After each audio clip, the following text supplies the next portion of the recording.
Outrageous, a new BritBox original drama based on the true story of the Mitford sisters. Uncover the full, uncensored story of one of 20th century Britain's most notorious families, whose controversies and larger-than-life personalities dominated the headlines in the turbulent 1930s. Outrageous, now streaming only on BritBox.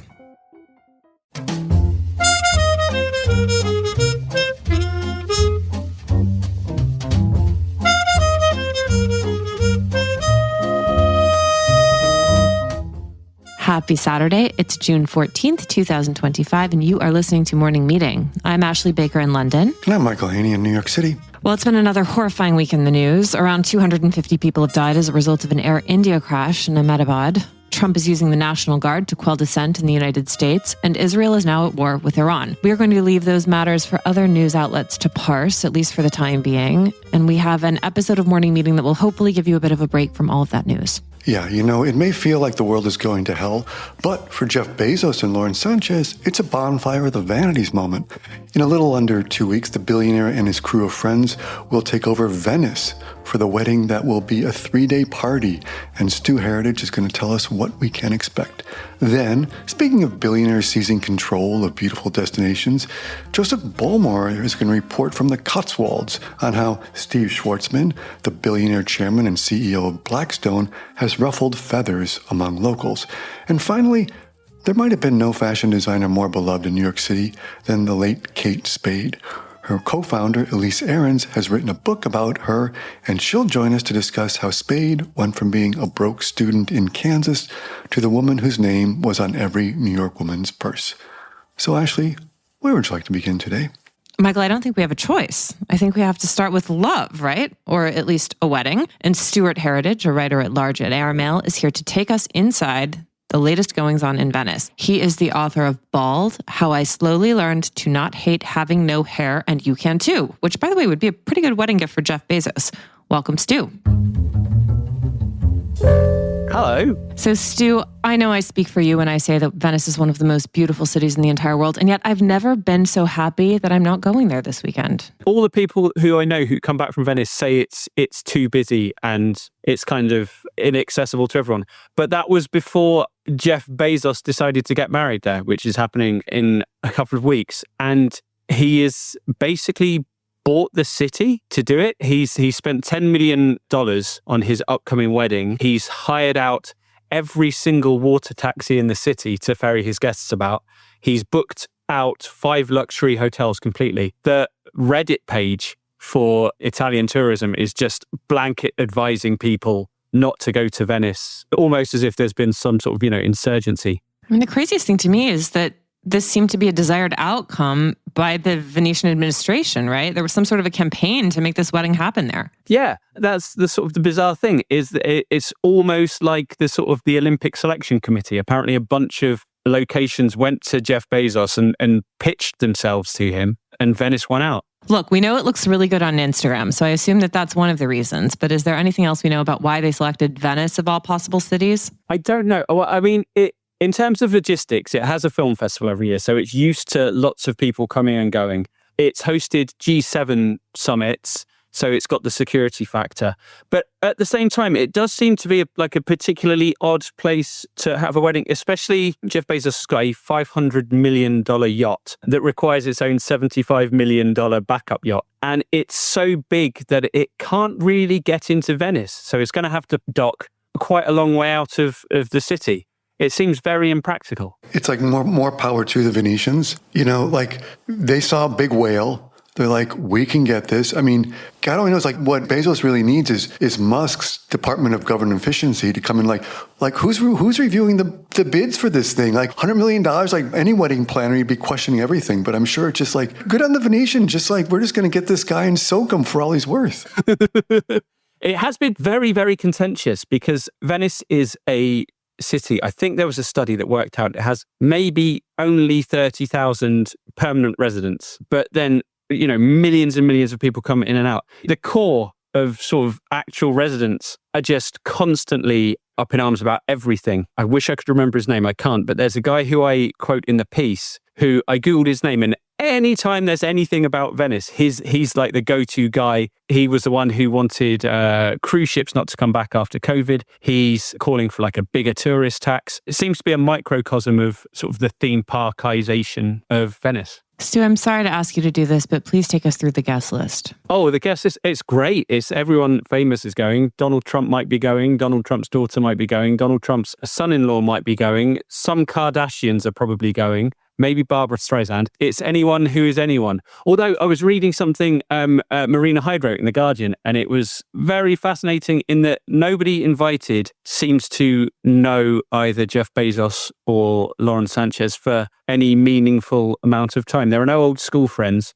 or nobody they met at university. It's just the famous people that they hang around with now. So it's like Harry and Meghan inviting Oprah Winfrey to their wedding. Yeah, that's exactly it. George Clooney, who I think he was interviewed on the television on the day of the wedding, just being like, I've never met them. This is exciting, which is a strange rationale for a wedding guest list. But, you know, if you're the second richest man in the world, I guess you can do what you want. All three of us are married, right? And I've only been married once. Stu, you too? Yes. Michael, you too? Yes. Okay. So I have thought often about my wedding and looked back, and there were some lovely moments, right? But the key takeaway for me is I wish it had been smaller in scale. Like there were too many random friends. It was too big. It was nothing compared to what we're about to see from Bezos and Sanchez, obviously. But the older I get, the more I just want to be around friends, family, the people I really love, doing things that are meaningful and intimate. And yet they seem to have gone in the complete opposite direction. Like, what does that tell us about the state of mind of Jeff Bezos and Lauren Sanchez? Wow. I think for them, $10 million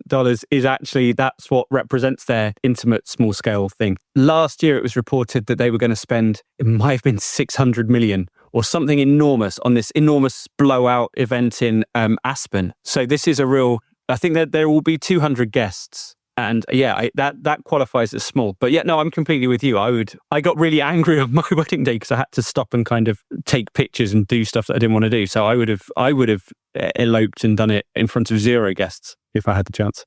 I would also posit, Ashley, many weddings take on the desires or the personalities of the bride. She's kind of usually the one calling the shots. This is not a wallflower woman, you know? I mean, I imagine also maybe the dress is going to have some revelations to it as well. I mean, she likes to put things front and center, as we might say, right? And sort of really get all eyes on her. So I don't know. I mean, what do you think? Oh, yeah. I mean, she's no wallflower, right? And it has me yearning for the days of Bezos wearing that mock turtleneck and those bad Levi's just hanging out in Seattle. I mean, it sounds like a lifetime ago. Now he's like, you know, Mr. Muscle and Fitness magazine and doing all the longevity treatments. And, you know, I'm sure feeling great in the middle of this midlife crisis that he's having. Yeah, it's just a strange moment. I mean, I just have so much more respect for Mackenzie Scott, his first wife, wondering what she's thinking as she watches this horror show unfold. I mean, she's done very well out of it. She's the 38th richest woman in the world. But we never have to see pictures of her cleavage at the Met Gala, Stu. No, that's true. And their first wedding sounds quite nice. It was at a club in West Palm Beach, I believe. And they had like a water balloon fight at the end of it. So it was very kind of low key and fun. Whereas this thing seems to have this rictus. Lauren Sanchez's Instagram page about her hen weekend was just full of people who they looked like they were copying other people who were actually having fun. There was kind of lots of posed photo shoots in matching clothes, and none of it looked interesting or fun. But going back to what you said, Michael, about the whether it's Lauren or if it's Jeff, I think the bachelorette party and their stag party, that's kind of indicative. We knew everything that happened in Lauren's one. They went to Paris. They had danced on top of a boat. They went shopping. Lauren apparently at one point had a handbag that was in the shape of the Eiffel Tower. That's the level of granular detail it went into. But Jeff Bezos went to Madrid, had dinner. No other details have come out. That might be telling, I think. You know, the only people who interest me that are going to this wedding are actually Bezos' children. He had 4 children with Mackenzie Scott. I was going to say the same thing. All of the children are very much under the radar. The oldest one is actually the only one whose name has been revealed. His name is Preston Bezos, and he's 25 now. And so there are 3 younger than him. So I'm wondering, are these children going to be there? What are they going to say? I mean, one of them at some point will hopefully write a tell-all if there is in fact a God. And that's the book I want to read. Yeah, because also, I mean, the whole thing is like the second marriage is always the one where how is she? It's one thing for your father to be dating, but then it's like, this is the new person in my life officially. There's always that drama. So maybe that's the next good chapter we can look forward to. It's making me feel like I have to watch it very closely now. I have to pay more attention to the actual wedding than I was anticipating. Sorry, Stu. It's a journalist job. I guess it is. Look at me taking one for the team. Thanks, Stu. Have a great weekend. Thank you. Michael, I can't believe your invitation was lost in the mail. What if you just showed up? Two wedding crashers. Something tells me that you'd be taken out by a sniper rifle. Exactly. Or a taser right to your neck and you'd be dumped in the canal. God, you know what would make me so happy? Where's Borat when you need him? Oh, there you go. All right, well, let's move on to another absurdity, Michael. Rich people fighting over houses. Ooh, one of our favorite topics. Steven Schwartzman, the CEO of Blackstone, is our real estate offender of the week. And Joseph Bullmore, who is a writer at large at Airmail, as well as the editor of Gentleman's Journal magazine, is here to explain why. Welcome, Joe. Hello, everyone. How are you? We've been hearing all of these rumors of Americans moving to the UK to avoid the Trump presidency, and we certainly know of one prominent American who has, at the very least, invested in some real estate. So what on earth is Steven Schwartzman doing in Wiltshire? Yeah, it's a great question. There's a good rich history, as you say, of Americans sort of pouring into the Cotswolds, at least, for those lovely Golden Stones houses and all the sort of members clubs. Essentially, it's just an extension of West London where you've got a bit more land. But Wiltshire, the Wiltshire-Hampshire border part of things, where Stephen A. Schwartzman, who's the head honcho at the big private equity shop Blackstone, he's gone out down there, which is kind of surprising until you realise that perhaps he's just trying to gain the last square in plutocrat monopoly, which is the sort of epic rolling shooting estate, and that's what Connaught Park is. But I think everywhere Stephen Schwartzman seems to go, and he's got this kind of house mania of collecting these incredible piles all around the globe. I'm sure we can talk about some of them. Everywhere he goes, he seems to ruffle feathers, to say the very least, of the neighbours. And he's done that again this week with this huge lake he's building, which seems to be quite mysterious. Yeah, tell us about this property. So the property it's I think a late 17th century estate. It's a kind of manor house, which isn't necessarily one of the most beautiful of its vintage. It's fairly plain, kind of, to my eyes at least, slightly wonkily proportioned. But it's most notable for being a kind of, it was founded as a deer park, as a hunting estate. And that's really what Schwartzman's £80 million investment is getting him. He's getting 2,500 acres, I think, of probably some of the most storied and varied shooting country in the whole of southern England. Purdy, who are, of course, the big shotgun makers, they write about the sort of beautiful topography of the place and how it is one of the best sort of grouse spots in the country. So I imagine it's that kind of hunting estate aesthetic that Schwartzman wants. He's got everything else. Oh, please, Joe, don't hold back. Take us inside his many estates all over the United States and abroad. Yeah, I mean, describe it as a kind of house mania. And I think in the piece I say he's a kind of modern day Ozymandias. In 2008, he did this rare profile with the New Yorker. And one of his immortal lines is, "I love houses. I'm not sure why." I think you could probably guess that he's, I don't know, grasping for some sort of epic permanence with these huge, huge piles, which he seems to collect all around the world. He's got Miramar, which is one of those amazing sort of old robber baron properties in Newport, Rhode Island. He's got a huge pile in the Hamptons. He's got a massive place down in Palm Springs, which he demolished a year after getting it and then got locked in a sort of 14-month battle, I think, with the Preservation Trust. He's got a Saint-Tropez villa. I mean, if you can think of it's the sort of classic plutocrat layers, he's got the biggest one. I think his net worth is sort of 43 billion. So 80 million here, 100 million there. That is kind of rounding errors for him. But he's certainly going on a spree in his 70s to tick them all off. Yeah, this is sort of like the equivalent of us buying a new pair of shoes, right? Yeah, exactly. But shoes probably are slightly less controversial than what Schwartzman seems to get up to. And this is the sort of, I guess, the peg for this piece this week, because he's constructed on this amazing shooting estate this huge lake, which I can only imagine is set to be a kind of fishing lake, so that he's got every single kind of animal hunting you could want in one place. But it's been historically quite a dry few months in England, which is a rare thing to say. And farmers around that neck of the woods are kind of slightly concerned about their own reserves of water. And yet at the same time, somehow, Schwartzman's Lake has been steadily sort of filling up this vast reservoir, which has led all the kind of local farmers and his neighbors to wonder how on earth he's getting this water.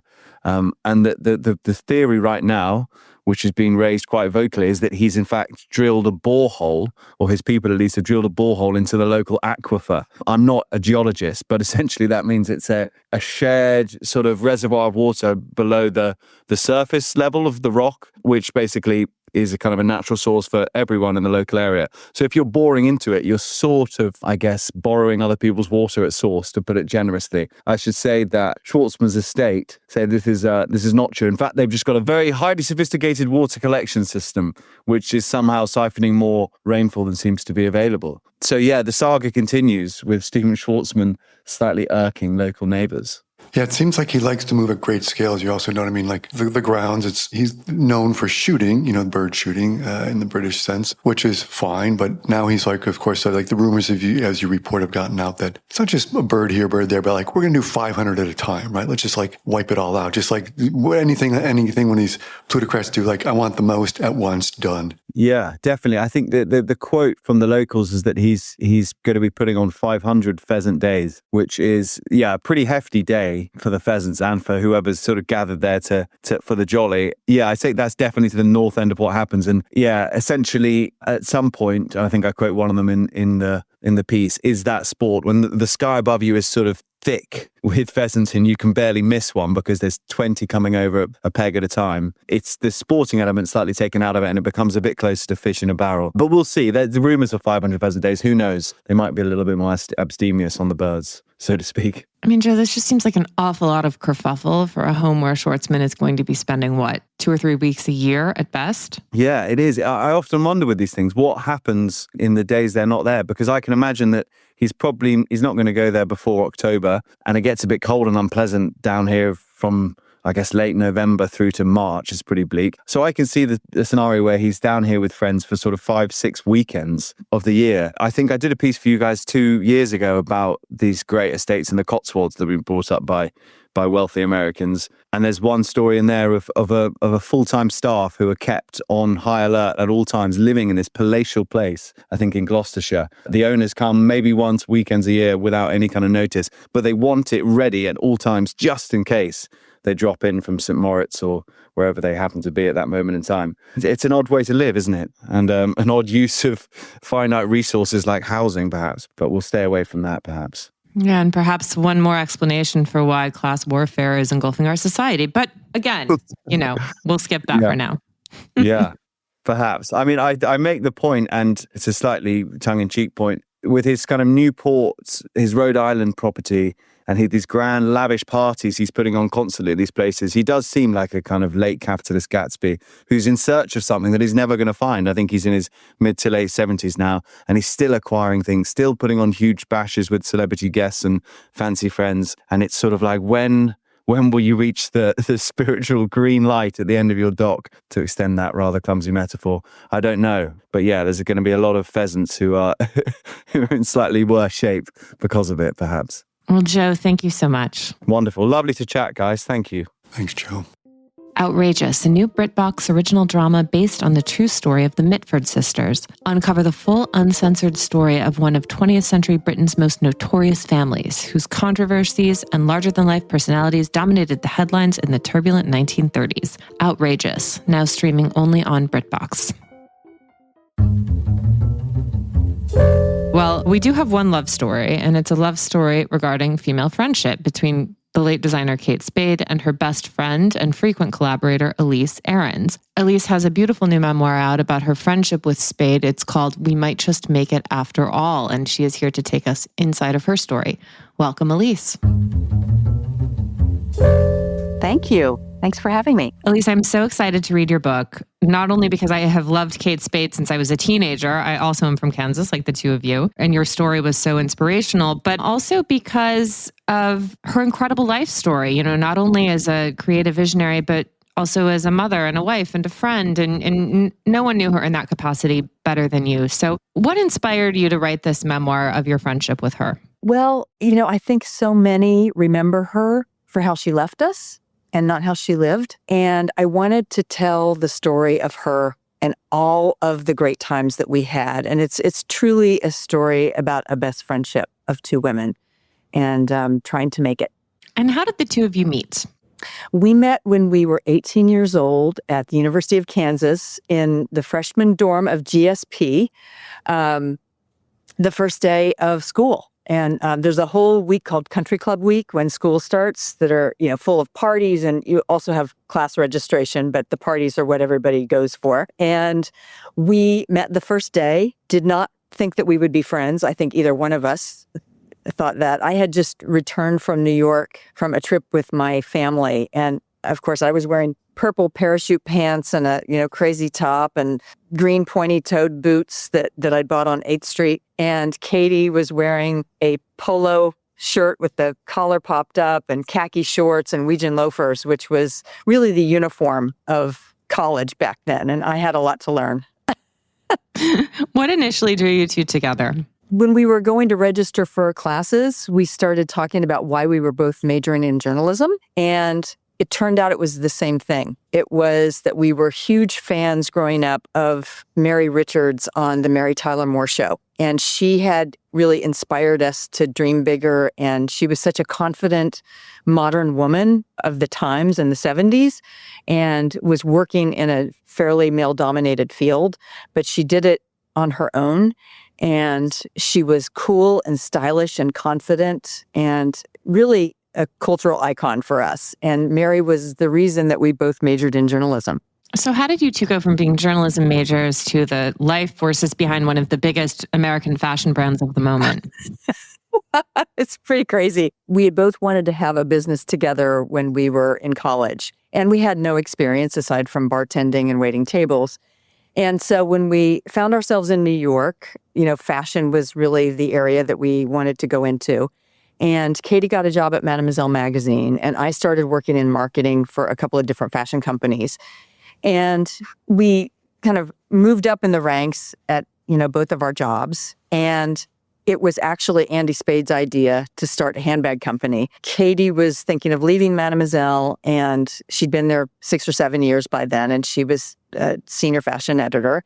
And she just thinking, I want to do something else. And she didn't really know what to do. But she had the idea to create handbags that she couldn't find out in the marketplace because she had been the accessories editor at Mademoiselle. And she was, she covered jewelry and scarves and hats and gloves and handbags.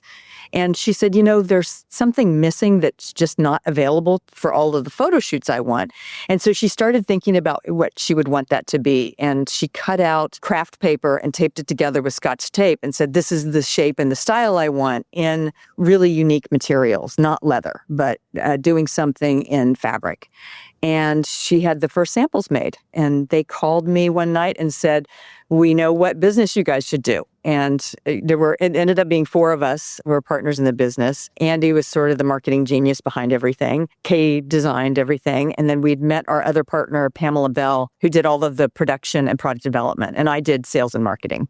And by all accounts, including yours, it was a very happy marriage for a very long time. I mean, usually when you have that many cooks in the kitchen, so to speak, especially in the fashion world, there can be untold dramas that unfold. Why do you think you all managed to work so well together and grow this into the business it became? I think it started with our friendship. And we all respected each other. We were very loyal to each other. And nothing really broke that bond. No matter the tough times we went through, being broke, panicking, a deal gone south, whatever it was, we were all still together at the end of the day. And one of the things that we had all decided early on was if this thing was really going to work, that we would hire only really creative, curious, and gracious people. So when we would take out an ad in Women's Wear Daily for a help wanted ad, the very last line on it was, must be polite, because we wanted to work with all nice people. And we ended up doing that. It was a really, really great team that we had at Kate Spade and at Frances Valentine too. So Kate died in 2018, and here we are 7 years later. really her influence in many ways has only grown stronger over the years. And the love and adoration that not just the fashion industry had, but the entire universe of style of an entire generation of young women. What inspired you to write this book about Kate? And did you have any hesitations about putting your story out there? What inspired me to write it is we had so many wonderful experiences together. And I really wanted people to understand the magic that happened in not only our best friendship, but also in creating two businesses together. And, they're normal. There are ups and downs and highs and lows, just like everybody has. And all four of us who started Kate Spade were from the Midwest. And here we are, these young people starting this business. And it was something that just took off. It just hit. And from that point on, we were running for the next 13 years. We worked and worked and worked and worked. And it felt like 24/7. It was like your first child for us. And you all sold the business to great fanfare. And then years later, you decided to give it another go with Frances Valentine. Michael Kors said to Katie at one point, "Why are you sticking your hand back in that blender? You're free, you're free." So yes, we sold the company in 2006 to Neiman Marcus, and we had agreed to stay on for 6 months and help with the transition. We did that. And then, I kind of found myself at a loss. I didn't really know what to do with myself because I'd never not worked a day in my life. And Katie felt similarly, although I think she was happy not to be so busy as we were. Because, she had to be the face of the brand. So for her, it was nice to have some time off. But we both ended up volunteering at our children's schools, and she ran her school store, and I became PA president and then later a board chair at my school. And it was really a great period. I learned so much during that period, working in a volunteer, situation, and really learned so much from all the people at a nonprofit, which was great. But we both really missed fashion and we missed creating things. So we started talking in 2014 about a new accessory business. And we started Frances Valentine. It launched in 2016 with handbags and shoes. And, we'd been out of the business for about 8 years. Social media didn't exist when we sold Kate Spade. So we had a lot to learn about, e-commerce was king and influencers had taken over from editors. And so all of the things that we really knew had sort of changed. And so we were up for the challenge. We had a lot to learn, and we, started working on all those things, and business was going great. And in 2018, that's when we lost Katie. Having the business at the time was probably a good thing because it helped me get through that loss. And I felt like she was still with me a lot of that time. And we created a couple of things as a tribute to her. One was a caftan that she wore on all vacations that we'd taken together. She and I were huge vintage shoppers. So everything we owned, we had a lot of vintage. And another was a vintage embroidered sweater that she'd worn for, decades. And so we remade those two items and they sold out immediately. And it really felt like that was our inspiration for having apparel in Frances Valentine. And it really kind of created a new life for the business, which was really, really great. Kate Spade kind of ruled the 90s and the or aughts there. 90s are back. I mean, you must hear from mothers with daughters now whose daughters are probably like stealing their old bags out of the closet. Is that true, I would imagine? I hear all the time, and women come up to me at events and, if I'm out anywhere and they tell me, I still have my first Kate Spade bag. And I think that bag is particularly special for that generation of women who grew up with it because as a young professional, it was the first thing she bought herself when she started working. So it's more than just a handbag or a designer bag. It's meaningful to her because it signaled a time in her life when she made it. It was the first time she was ever able to purchase something for herself. And I think that's why those pieces mean so much to those women. And yes, I hear from them all the time. And I love it. It's so nice. Elise, congratulations on the book and thank you so much. Thank you so much for having me. I appreciate it.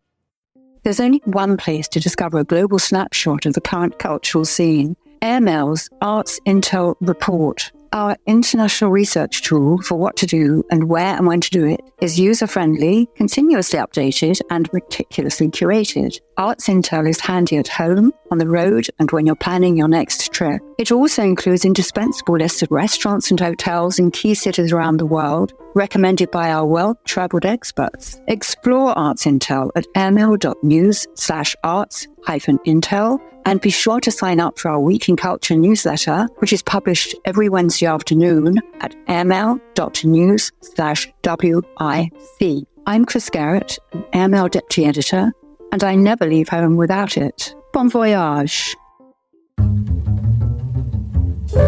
Okay, well, Michael, if that is not a weekend recommendation, I do not know what is. But I'm sure you do have something else to keep us occupied this weekend. Please? I do. We touched on this a little bit ago. Have you watched Friends and Neighbors with John Hamm on Apple Plus TV? I have watched a few episodes, Michael, and I'm sorry to say I just can't get into it. It's like the suburbs, alcoholism, financial troubles. It's just too distressing for me, but I know it gets better. It gets better. I mean, this is, as I said, it was John Hamm, and he plays a guy who's big, master of the universe, loses his job, lives up in, whether it's Greenwich or somewhere up in Westchester. And what does he do in order to sort of like keep the money coming in? He decides to start breaking into the houses of his very, very wealthy friends, and how things sort of spiral out of control. I liked it a lot. Hamm is always great.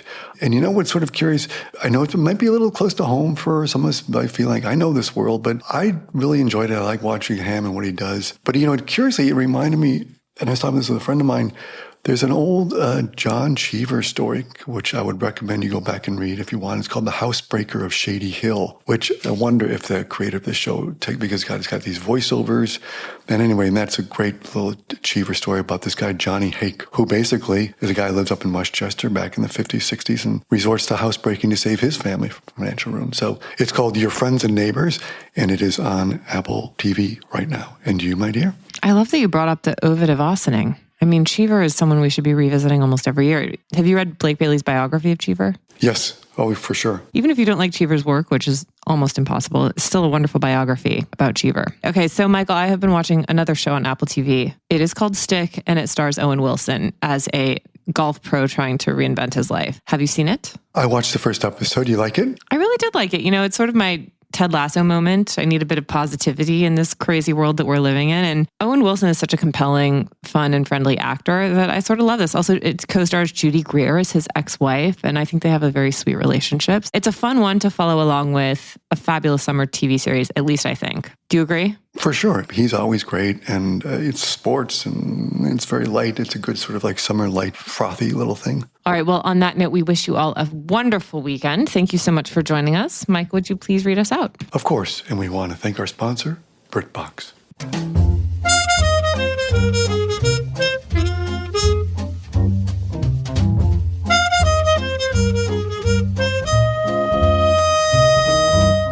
Morning Meeting is produced by Airplay Productions and edited by Jesse Cannon. Our coders are Graydon Carr and Ariel Sanders Stanley.